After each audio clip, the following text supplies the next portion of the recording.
Eu sou Mário Persona e essas são as respostas que eu dei aos que me perguntaram sobre a Bíblia. Você perguntou se existe reencarnação.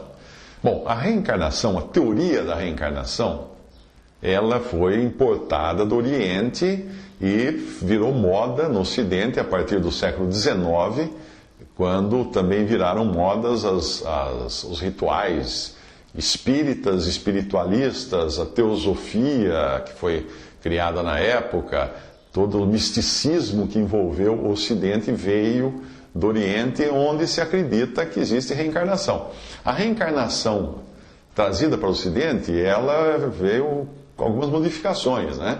Ela veio enfeitada de cristianismo, adornada de passagens dos evangelhos e coisas assim, para tentar dar um sabor que o homem ocidental pudesse se acostumar com ela. Mas ela no Oriente ela é muito mais radical. Você pode estar comendo um frango e aquele frango, uma galinha que você está comendo, na verdade não é a galinha, é sua mãe que está ali assada em cima da mesa, porque ela morreu e reencarnou numa galinha porque ela não andou direito aqui nessa vida. Então isso seria uma teoria de reencarnação lá no Oriente. Mas de qualquer maneira, o que faz a teoria da reencarnação? Ela tira de Deus a glória da salvação do homem e transfere essa glória para o próprio homem. Ou seja, se você se esforçar para evoluir nas muitas vidas que você tiver que reencarnar, aí você vai chegar num lugar melhor, seja ele chamado de céu, nirvana ou onde quer que seja. E aí quem ganha palmas por isso? Você. Você que reencarnou, você que evoluiu, você que desenvolveu a sua espiritualidade. Quem salvou a você? Você. Se a salvação, porém, se por outro lado a salvação for aceita como obra e graça de Deus, para quem fica a glória? Para Deus, palmas para Deus, não para mim. Mas não é isso que quer o homem natural. O homem natural quer palmas para si mesmo, ele quer ter a glória de se salvar a si mesmo.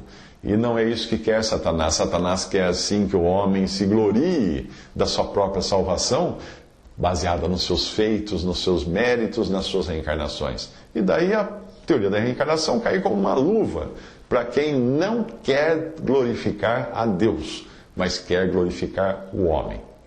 A ideia da reencarnação traz embutida a ideia da autoevolução. Ou seja, que você deve ir evoluindo, subindo espiritualmente, degraus de uma escada sem fim.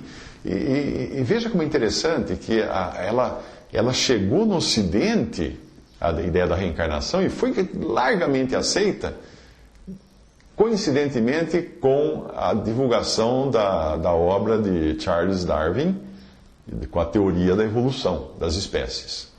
Por quê? Porque fazia todo sentido, se os bichos evoluem, então eu também evoluo espiritualmente ou algo assim.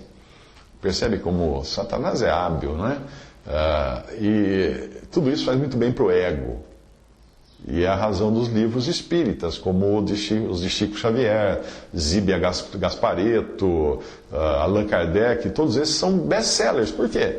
Porque o homem gosta, a carne gosta de se gloriar em si mesmo. Se você falar para o homem que ele recebe de graça a salvação, não. Falar que assim, você precisa desenvolver sua espiritualidade. Eu preciso, eu tenho isso, tenho. Claro, vai. A carne se refestela. As pessoas gostam de ler, gostam de ouvir que elas são especiais, que elas vão conseguir, que são poderosas, que são guerreiras, etc. Ninguém quer ouvir, você é um pecador, perdido e arruinado. Isso ninguém quer escutar. Mas é isso que a Bíblia diz de mim e de você.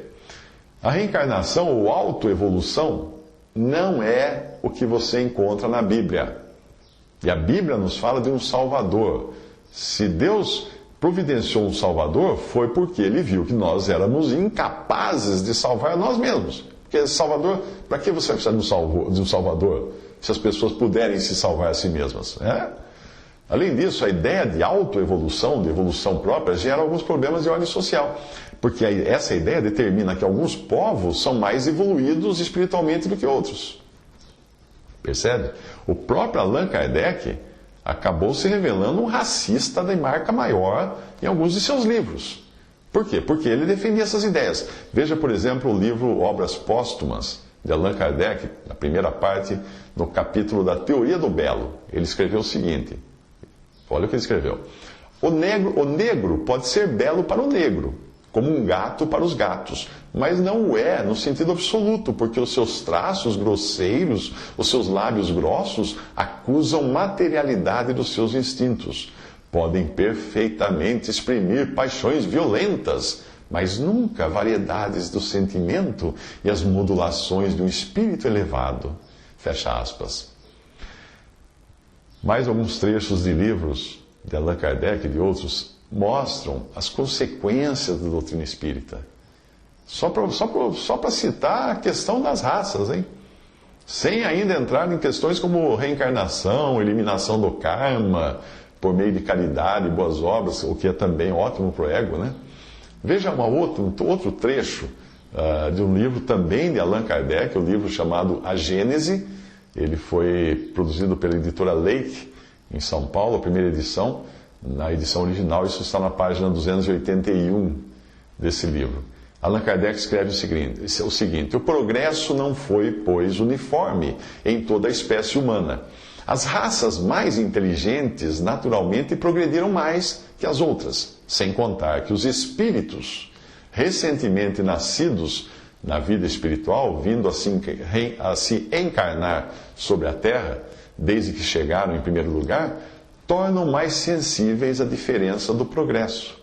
Com efeito, seria impossível atribuir a mesma antiguidade de criação aos selvagens. Ele está se referindo aos negros da África aqui.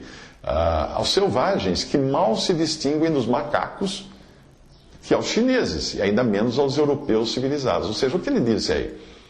Ele disse que é impossível atribuir a mesma antiguidade de criação, ou seja, que sejam espíritos criados com a mesma antiguidade, você comparar selvagens africanos com chineses ou europeus civilizados.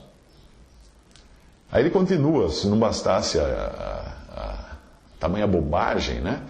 Na Revista Espírita, em francês, de abril de 1863, num artigo de Allan Kardec, chamado A Perfectibilidade da Raça Negra, e foi publicado também no livro A Gênese, pela livraria Allan Kardec, editora em São Paulo, ele escreve essa pérola do absurdo. Abre aspas. Esses espíritos dos selvagens, mais uma vez ele se refere aos nativos africanos. Esses espíritos dos selvagens, entretanto, pertencem à humanidade, atingirão um dia o nível de seus irmãos mais velhos. Mas certamente isso não se dará no corpo da mesma raça física. Ou seja, eles não vão, o que ele está dizendo é que eles não vão chegar a um nível superior de espiritualidade no corpo que eles têm hoje. Ok? E ele continua dizendo, um corpo impróprio a certo desenvolvimento intelectual e moral. Quando o instrumento não estiver mais em relação ao desenvolvimento, eles emigrarão de tal ambiente para se encarnar num grau superior. E assim por diante, até que hajam conquistado todos os graus terrestres, depois do que deixarão a Terra para passar a mundos mais e mais adiantados. Quer mais? Vamos lá, mais uma passagem também de Allan Kardec, do Livro dos Espíritos, Instituto de Difusão Espírita de Arara, São Paulo, capítulo 5. Ele diz o seguinte, abre aspas, por que há selvagens e homens civilizados? Se nós tomarmos uma criança otentote, e os otentotes, mais uma vez, está se referindo aos nativos africanos. Se tomarmos uma criança otentote recém-nascida e a educarmos nas melhores escolas, fareis dela um dia um Laplace ou um Newton? Em relação à sexta questão, dir-se-á sem dúvida que o otentote é de uma raça inferior. Então perguntaremos se o otentote é um homem ou não. Se é um homem, por que Deus o fez, e a sua raça, deserdado dos privilégios concedidos à raça caucasiana? E ele continua dizendo, se não é um homem, por que procurar fazê-lo cristão?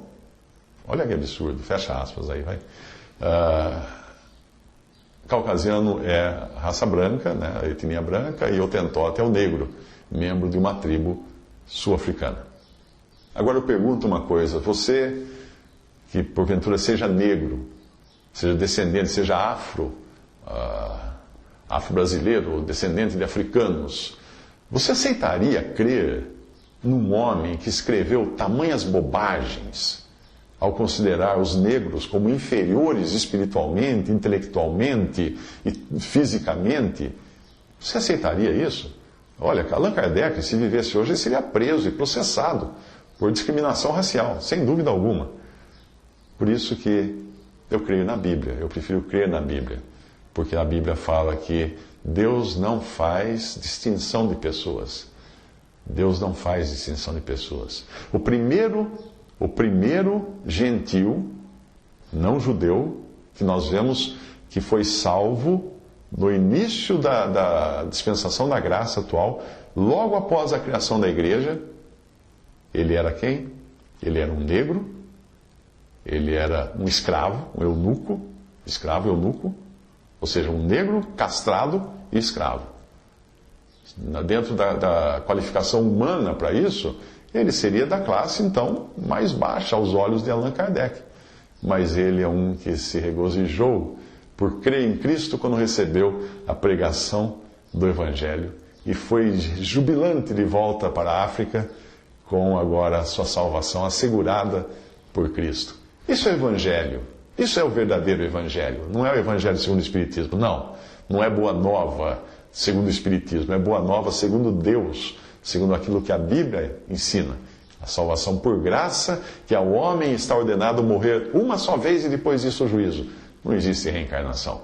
E muito menos essa aí de uma pessoa tão discriminatória, tão racista quanto esse autor dos textos que eu acabei de ler. Visite respondi.com.br. Visite 3minutos.net.